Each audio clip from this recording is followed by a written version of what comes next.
Greetings and welcome to the Market Research Event 2010 in San Diego. This is day one of the official actual conference general program session. And I'm here with Tim Keough of Pershing. Thanks for joining us, Tim. Thank you for inviting me. Glad to be here. Can you tell us a little bit about, we've been through now, were you here yesterday? I was here, yes. Okay.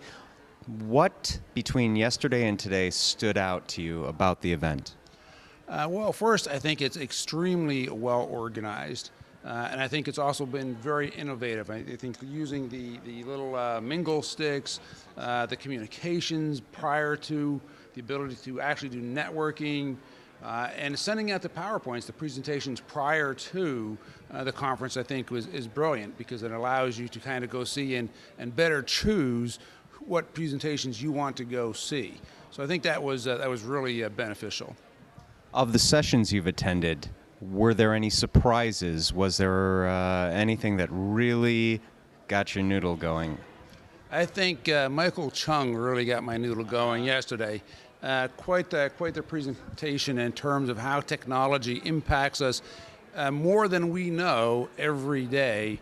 And as somebody who has two daughters in college, that really resonated in terms of, you know, the days of the CDs and the LPs that we're all used to. They have no idea.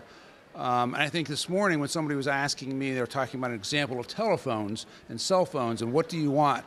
And I said, well, I know what I want. I want a phone that I can use to talk to somebody. But if you ask my daughter, they don't talk to people on the phone. They could care less if it actually even had a speaker. As long as they can text and send pictures, they're good. So I think that really resonates in terms of the future and where we're going with things. Absolutely, absolutely. When is this your first time at the Market Research Event, or have you been before? I haven't been in a year or two, so it's the first time back. Why did you come back? I think I came back because my focus at the firm is really starting to take more of a research process and kind of understanding what other people are doing in the world of customer experience. We are a B2B, a business-to-business firm, and often in this space, right, we like to think of ourselves as the stepchild. So the B2C folks are the ones who really do a lot of the research in the market. And if you want to go learn how to do what's being done, you really have to go follow the folks who are in the B2C market. Well, the B2B is I think, as you pointed out, a stepchild, unexploited and completely underappreciated, but also very high value, high margin area to be doing research in. Any thoughts on that? Well, I think, well, that's why I'm here. So I think it's important for most of the B2B organizations to kind of have been doing it for a long time, but I think it's gone unnoticed. And for example, when you're doing research in call centers, a call center is a call center is a call center, regardless if it's B2B or B2C. So a lot of the data that's out there is applicable to the B2B environment. We just haven't been really picking up on it as best as we should.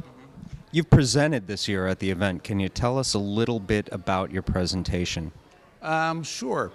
I know that what we called it in their brochures probably should have been titled differently. What I call, for us, it was VOC, Voice of the Customer, 0 to 60 in 18 months. So for us, we started out at a particular point where we really didn't have as good a focus on voice of the customer as we should. So we realized that and decided that we needed to make it a firm-wide effort and we needed to do it very quickly. So we put together a process essentially after getting the senior leader buy-in. We created a committee consisting of folks from across the firm, and through that committee process, it allowed us to really drive the very rapid adoption of the program and the policies and the procedures and the technology that we needed into the firm, across the firm, at all levels of the firm, because we had folks literally from all different aspects of the firm involved in it from the get-go. You had a lot of stakeholders who needed to be influenced, they needed to be persuaded along the way as well, I imagine. It didn't take a lot of persuasion. We knew that we were kind of behind the eight ball in the process, and we wanted to stand it up. But what we also knew is that this shouldn't be a voice of the customer program that's used by just one department. It needed to be used by multiple types of folks within the firms, and they needed to be able to use the data the way they needed to use the data, and have it at their fingertips. So if you have an account manager who needs to look at customer satisfaction data, they need to look at it from the customer's perspective. If you're a customer service manager, you need to look at it in terms of how well are your associates doing. Right. So two different uses of the same data, and you need to kind of pull that together very quickly and in a way that folks had easy access to it, and they can use it without me having to send them a report. They can go get it themselves and cut and slice and dice. So the tool itself and the way it's communicated out is incredibly flexible, is what I'm gathering from what it is, and it's really the cornerstone of being able to act on customer feedback firm-wide. And also being able to present the data to your audience, to disparate audiences, various audiences with different agendas in a way that they can... Absolutely correct. Yeah. Absolutely. What's next? What's next for us, I think, is really to know more technology. We think we're pretty happy with what we have. For us, the focus really is now, let's get better at acting on the data. We feel pretty good about what we've done so far, but we know we can get better at acting on it.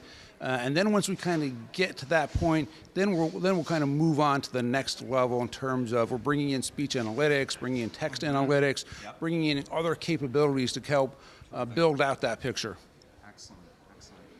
Well, thank you very much. You've given us some insight into what's going on here, and I'm sure that everyone's going to be looking forward to hearing more about those next steps that you just talked about in the future, if you'll be rejoining us in the meantime. I think we will. I hope so. Thank you very much for your time. Thank you. Appreciate it.